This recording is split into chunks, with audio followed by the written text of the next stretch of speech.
IT రిటర్న్ల గడువు పొడిగించట్లేదని కేంద్రం స్పష్టం చేసింది. ఈ గడువును పొడిగించినట్లు జరుగుతోన్న ప్రచారాన్ని కేంద్రం ఖండించింది.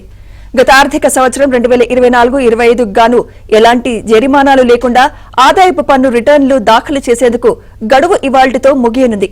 ఈ నేపథ్యంలో ఐటీ రిటర్న్ల దాఖలపై ఎలాంటి పొడిగింపు లేదని స్పష్టం చేసింది.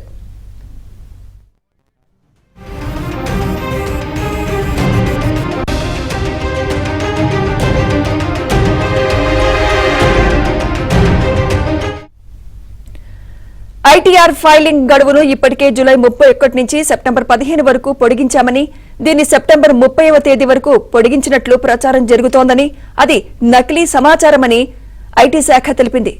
ఐటీఆర్ దాఖలకు సెప్టెంబర్ 15 చివరి తేదీ అని, ఫేక్ న్యూస్ ను నమ్మొద్దని క్లారిటీ ఇచ్చింది.